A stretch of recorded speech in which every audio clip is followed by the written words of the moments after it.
मंदिर में मुझे रंगनाथा रामायण सुनने का अवसर मिला। मैंने वहां भक्तों के साथ भजन कीर्तन में भी हिस्सा लिया। मान्यता का है कि यहीं पास में भगवान श्री राम का जटायु से संवाद हुआ था। आप जानते हैं कि अयोध्या में श्री राम के भव्य मंदिर में प्राण प्रतिष्ठा से पूर्व मेरा 11 दिन का व्रत अनुष्ठान चल रहा है। ऐसी पुण्य अवधि में यहां ईश्वर से साक्षात आशीर्वाद पाकर मैं धन्य हो गया।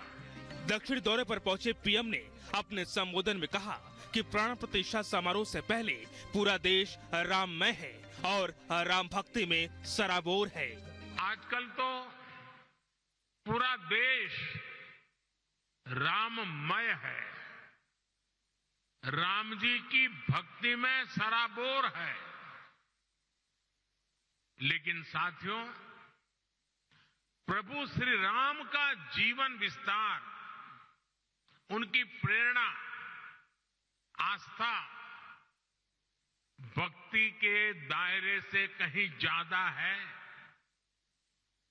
प्रभु राम गवर्नेंस के, समाज जीवन में सुशासन के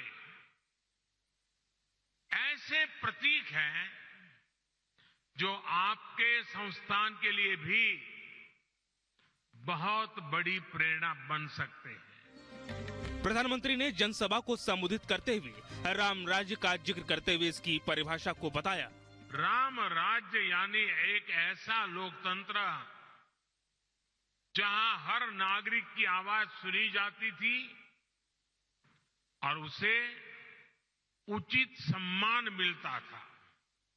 राम राज्य सुशासन के इन्हीं 4 स्तंभों पर खड़ा था, जहां सम्मान से, बिना भय के हर कोई सिर ऊंचा करके चल सके, जहां हर नागरिक के साथ समान व्यवहार हो, जहां कमजोर की सुरक्षा हो और जहां धर्म यानी कर्तव्य सर्वोपरि हो।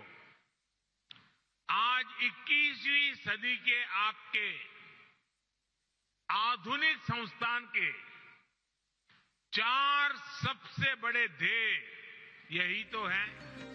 पीएम मोदी ने अपनी जनसभा में प्रभु राम पर सियासत करने वाले विपक्ष के नेताओं पर जमकर निशाना साधा।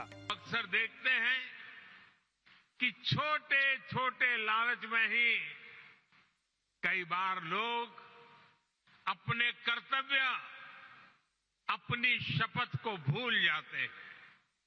इसलिए आप सभी अपने कार्यकाल में प्रभु राम की कही ये बात अवश्य याद रखिए। पलाश समुद्रम में आयोजित रैली में पीएम ने 10 साल के कार्यकाल का लेखा जोखा देते हुए देश में हो रहे विकास की चर्चा की। पीएम मोदी ने कहा, गरीब, किसान, महिला और युवा, इन सबको हमने सशक्त बनाने का काम किया है।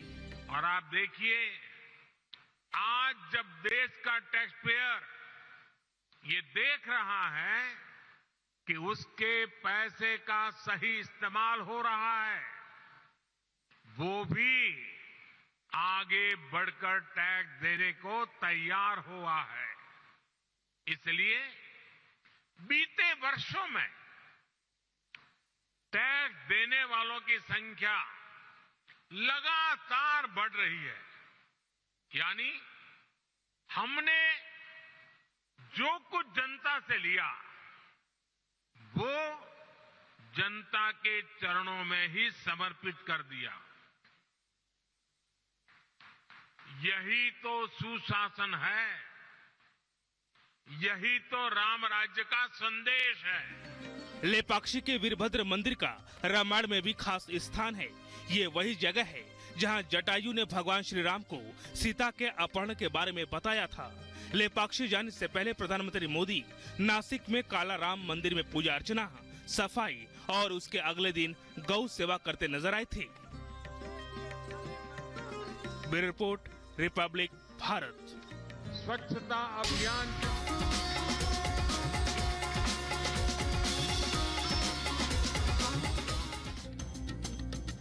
और बात प्रधानमंत्री नरेंद्र मोदी के केरल दौरे की। केरल पहुंच चुके हैं प्रधानमंत्री नरेंद्र मोदी। आज दर्शन पूजन का कार्यक्रम है, तो वहीं केरल को 4000 करोड़ की सौगात भी मिलने वाली है। कई परियोजनाओं का शुभारंभ भी प्रधानमंत्री नरेंद्र मोदी आज करने वाले हैं। तो देखिए, दक्षिण दौरे पर प्रधानमंत्री नरेंद्र मोदी और कल देर शाम आंध्र प्रदेश से केरल पहुंचे हैं। कोच्चि में भव्य रोड शो किया, लेकिन आज मंदिरों में दर्शन पूजन का कार्यक्रम है। केरल को 4000 करोड़ की परियोजनाओं की सौगात भी देने वाले हैं।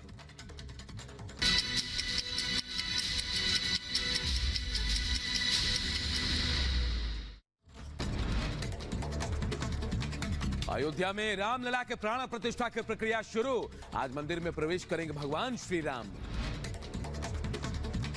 प्राण प्रतिष्ठा को लेकर अयोध्या में भव्य तैयारी। 22 जनवरी को शुभ मुहूर्त में विराजेंगे प्रभु श्री राम।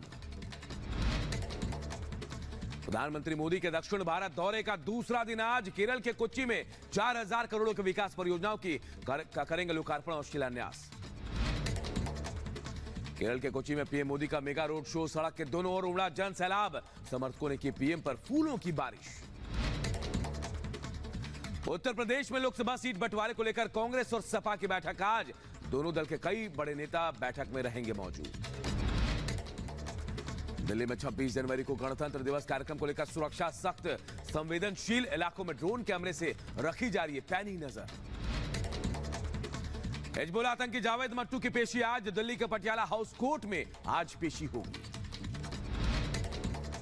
यूपी के उन्नाव में अवैध निर्माण पर चला बुलडोजर। सरकारी जमीन को प्रशासन ने कराया कब्जा मुक्त। यूपी के झांसी में सरेआम फायरिंग से दहशत। सीसीटीवी में कैद हुई गोलीबारी की तस्वीर। यूपी के सहारनपुर में 20 लाख रुपए की लूट। बदमाशों ने परिवार को बंधक बनाकर लूटपाट की। दिल्ली एनसीआर में ठंड और कोहरे का कहर। विजिबिलिटी कम होने से रफ्तार पर लगी ब्रेक। यूपी के लखनऊ में भीषण ठंड के चलते स्कूलों के छुट्टी का ऐलान। लखनऊ में 18 जनवरी तक 8वीं तक की कक्षा के स्कूल बंद रहेंगे।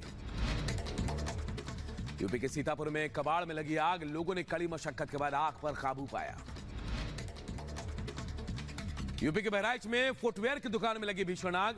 रुई की गांठ रूखी होने की वजह से आग भड़की। मशक्कत के बाद आग पर काबू पाया गया। यूपी के बहराइच में घर में अचानक लगी आग। घर में सो रहे शख्स की जलकर मौत। शव कब्जे में लेकर छानबीन कर रही पुलिस।